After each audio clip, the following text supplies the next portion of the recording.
ቀላ ያለና ወፈር ያለ ሰው በበሬ ቀይሩን ብለው የሰው ስጋ የሚበላሉ ተብለው የሚታሙ ሰዎች ኢትዮጵያ ውስጥ እንዳሉ ታውቃላችሁ። ይሄው 15 በሬ ያለኝ በ15 በሬ ይሄን ሰው እየቀይሩን የሚል ኮሚኒቲ ያለኝ አገር ወላሂ ለአዚም ወላሂ ለአዚም የአማራ ልጅ መወለድ የለበትም። ውሃው ነው የሚጠፋው።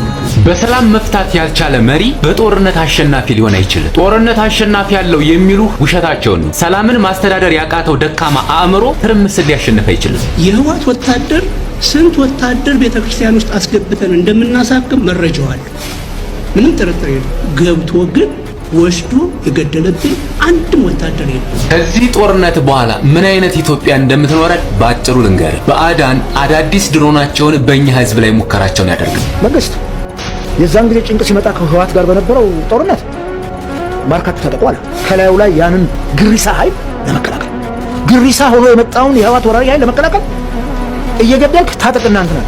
የዛን ጊዜ ለምን ቆመው ላላስቡ በኋላ ላይ አገር ሲረጋጋ ጣጣ ያመጣብን ወይ ብለው ማሰብ ነበረባቸው። ባህር ዳር ምን እየተካሄደ ነው? አሁን በተሰማ መረጃ ጠቅላይ ሚኒስትር አብይ አህመድ በአሁኑ ሰዓት የአማራ ክልል መዲና በሆነችው ባህር ዳር ላይ ይገኛሉ። ጠቅላይ ወደ ክልሉ ሲጓዙ ይሄ በአንድ ወር ውስጥ ለሁለተኛ ጊዜም ነው።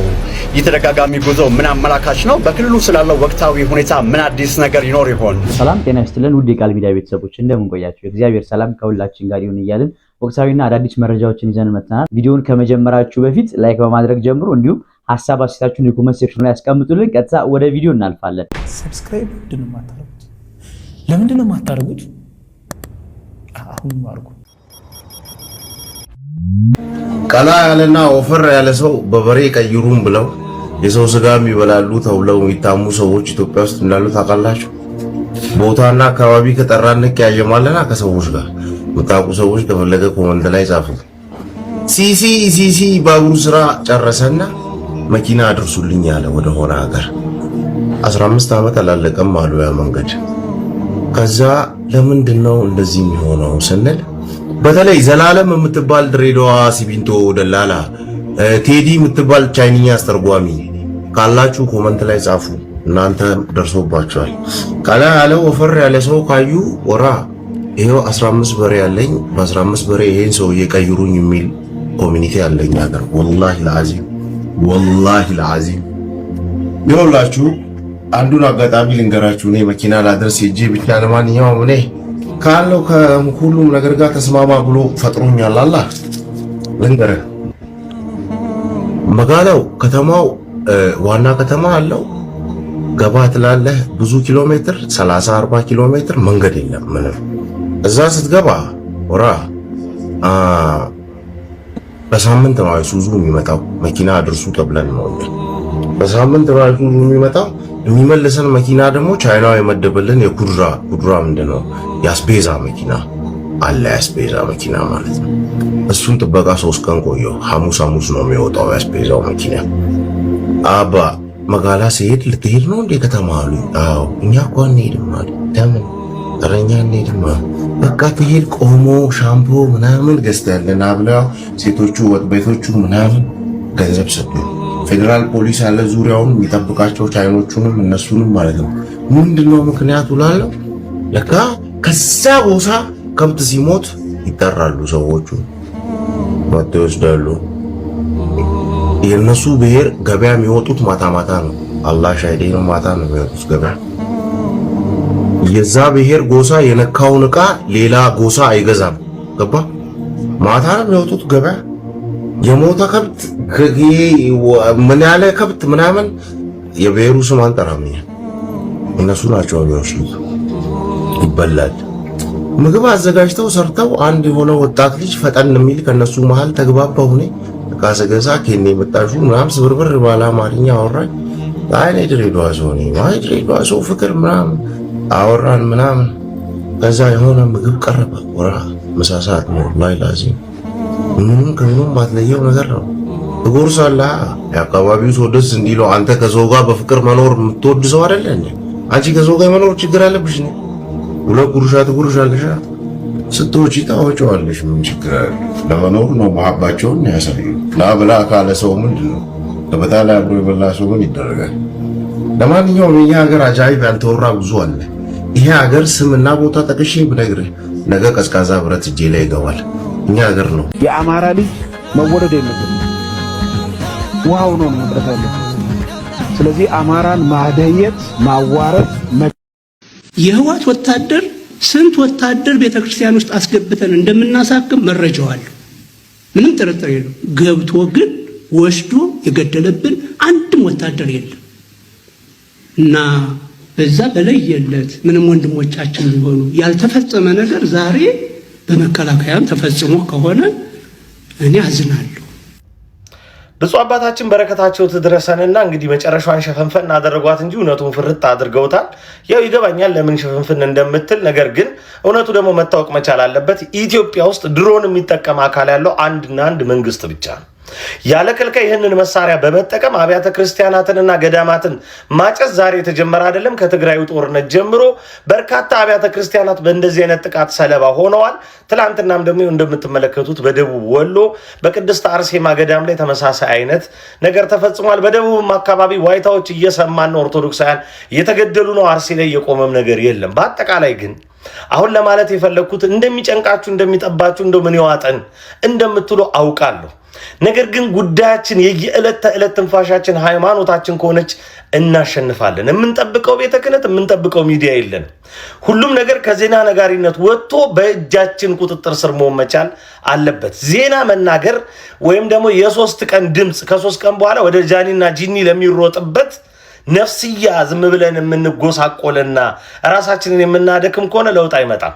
የሚገርማችሁ ዜና ነጋሪነት በየሁኔታው ለሚኖሩ ሞቶች ማስታወቂያ ነጋሪነት ነው። ለገዳይም ሪኮግኒሽን መስጠትም።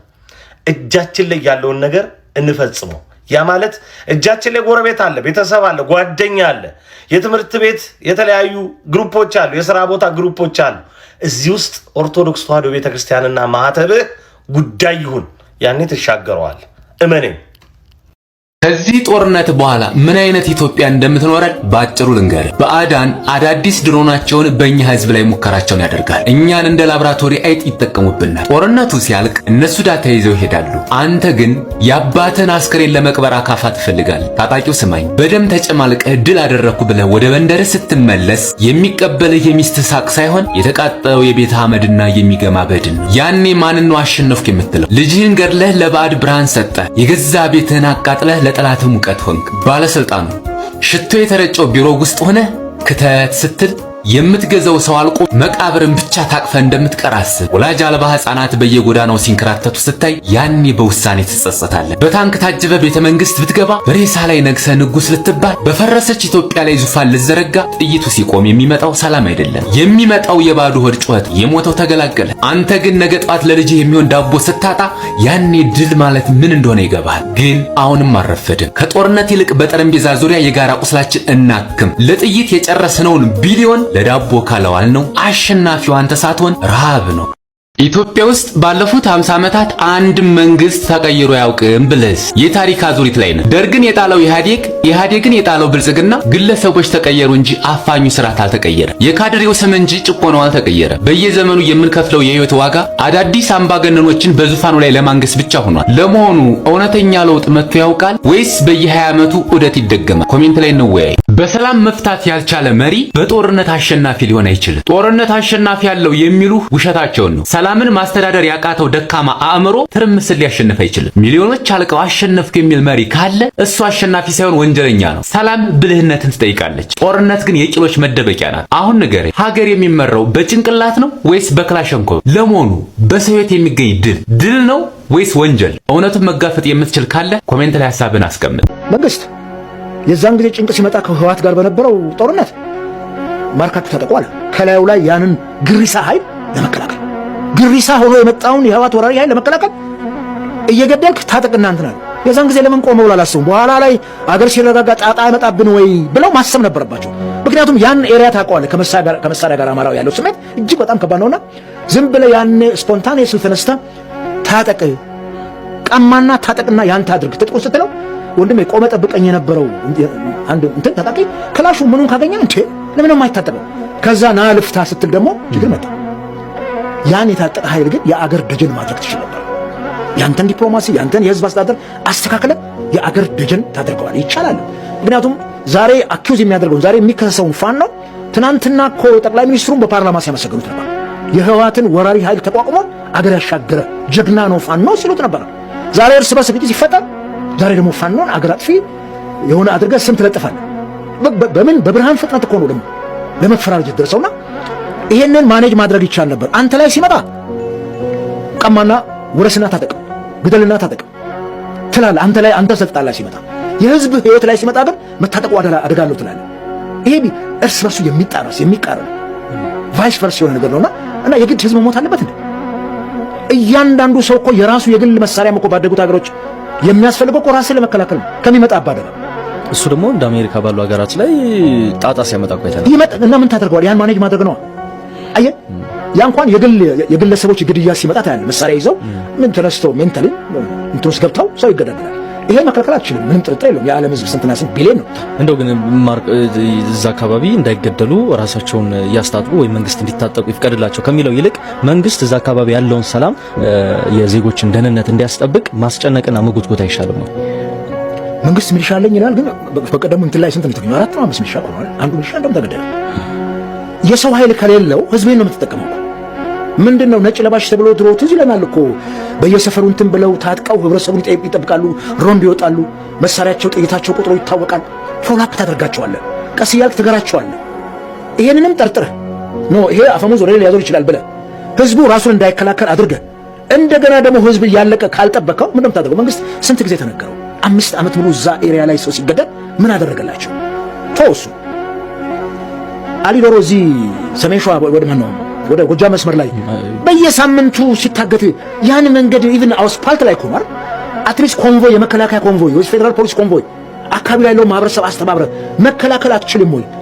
ጭው ያለ ሜዳ ነው አባይ በራው እስካልገቡ በስተቀር እዛ ባዶ ሜዳ ላይ እንኳን አንተ ኮንትሮል ማድረግ ያልቻልክ ሪሊ መንግስት እነዚህን አካላት ኮንትሮል ማድረግ አቅቶት ነው? ሳይችል ቀርቶ ነው? ከጀርባ ሌላ ተልእኮ ያላቸው ሰዎች መንግስት ውስጥ የሉም? ይሄንን እንግዲህ እግዚአብሔር ይወቀው። ከዚህ በዘለለ ግን እግዚአብሔር ይወቀው ብለን ደግሞ ዝም ብለን እንተው አይደለም። ትግል ይጠይቃል። መንግስትን እያንኳኳን ዜጎቹን በአግባቡ ይጠብቀው።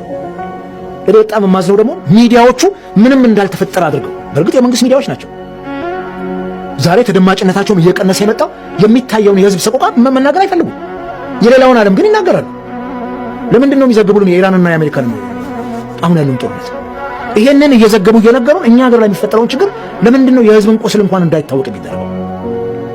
ብንሸፍነውም እኮ ዛሬ ቴክኖሎጂ ዘመን እኮ እጃችን ላይ ነው ያለው። ሁሉም ጋዜጠኛ ሆኗል እኮ ልክ እንዳንተ ዛሬ ሁሉም ካሜራማን ሆኗል። እንደሱ ይልኩልሃል እኮ ይለቁታል እኮ። እያንዳንዷ ጥቃቅን ክስተት ሚዲያ ላይ የምትወጣበት ዘመን ላይ ያለ ነው። ዓለም አቀፉ እንትን ከፍተኛ የቴክኖሎጂ እንትን አለ ዛሬ የሆነውን ነገር ሁሉ የትኛውን ቦታ ላይ ያለው። ስለዚህ ይሄንን ህዝብንም እንትን እያልክ ትላንትና የኦሮሚያ ክልላዊ መንግስት ጸጥታ ቢሮ አቶ ኃይሉ የሰጠው መግለጫ ሰምቻለሁ። መጀመሪያ ላይ እንዳልከው አናውቀውም ነው ነበር የወረዳው ማስተዳደሪ መረጃው አልደረሰንም። የወረዳው አስተዳዳሪ ብሎ ቅድም እኮ ነገርኩህ። እዛ የእምነቱ አባት እንኳን ሊቀ ትጉሃን ከፍ ያለው በጣም ትንሽ ነገር አልከስክሰው አለፉት። ሲምፕሊ አሁን ተረጋግጧል የሚባለው እንኳን 13 ሰው ነው የሞተው። በዝርዝር አውጥተውታል። በስም ቤተክርስቲያን ተቃጥሏል። በጣም በርካታ ህዝብ ተፈናቅሏል። ከቀየው በርካታ ወደ 200 ምናምን ጠጉ ሰዎች የት እንደገቡ አይታወቅም። ይሄንን ነው ትንሽ ናት ብለህ የምታጣጥላት ምንም እንዳልተፈጠረ። ስለዚህ ይሄንን ሸፍነህ እስከ መቼ ነው የምትሄደው? እኛ ሀገር ላይ ደግሞ የብልጽግና ዘመን ትልቁ አዙሪት ነገሮችን ሸፍኖ ማለፍ። ፖለቲካሊም ከእምነትም ጋር የተፈጠሩት ነገር እየሸፈኑ ብቻ አለፉ። ሰዎች ይሞታሉ፣ ዝም በሉ። ይሄ ነገር ሄዶ የህዝቡን ስሜት በከፍተኛ ደረጃ ያስቆጣ ቀን መመለሻ ይከብደዋል መንግስት ራሱ። በኦሮሚያ ክልል አንድ ወረሞ ሲሞት፣ አንድ ቀን ሰራተኛ ሲሞት ወፍጮ እናስፈጭ፣ ውሃን ቀዳ፣ ቤት ተዘግቶብን ነው የምንቀመጥ። አዘናቸውን ይገልጣሉ። የኛ አማራ ግን ስንት ጀግና እናሳምነው ጽጌ ሲሞቱ እኛ ዛዘን ስናደርግ አማራ ነፍጠኛ ነው ለምን ይታዘንለታል? በዱላ እየተደበደብን እናምባቸው ሲሞቱ እኛ ቴሌቪዥን ከፍተን ስናለቅስ መብራት እየቆረጡ ቤታችን ናፍጣ አረብርበውን ያቃጠሉን። ስንት ዜጋ እየተፈጠረብን፣ ስንት ድርጊት እየተፈጠረብን፣ አማራ ግን ለምንድን ነው ሞኝ የሚሆን? ብስል ነው ክርስትና ነው እንደያጠቀው ክሩ ብቻ ነው እንደያጠቀው። እኛም እኮ ብንነሳ ከነሱ እንበልጣለን። እኛም እኮ ለወገኖቻችን ብንነሳ ለወንድሞቻችን ብንቆረቆር እንኳን ወንዱ ሴቱ ገዝቷል እኮ ሀገር። ያጤ ምኒልክ ሚስት ናት እንደ ሀገር ስታስተዳድር የነበር እና ምንድነው ስንት ጀግና አማራ ሰው የለውም እንዴ? ባህር ዳር ምን እየተካሄደ ነው? አሁን በተሰማ መረጃ ጠቅላይ ሚኒስትር አብይ አህመድ በአሁኑ ሰዓት የአማራ ክልል መዲና በሆነችው ባህር ዳር ላይ ይገኛሉ። ጠቅላይ ወደ ክልሉ ሲጓዙ ይሄ በአንድ ወር ውስጥ ለሁለተኛ ጊዜም ነው። የተደጋጋሚ ጉዞ ምን አመላካች ነው? በክልሉ ስላለው ወቅታዊ ሁኔታ ምን አዲስ ነገር ይኖር ይሆን? እናንተስ የጠቅላዩን ጉዞ ምን አይነት ለውጥ ያመጣል ብላችሁ ታስባላችሁ? ሐሳባችሁን በኮመንት ላይ አስቀምጡልኝ። አዲስ ከሆናችሁ ደግሞ ፎሎ ማድረግ እንዳይዘነጋ። ብንሰርቅም ባንሰርቅም እንኳን ክርስቲያኖን መሬት እንኳን ኦርቶዶክስ ሆን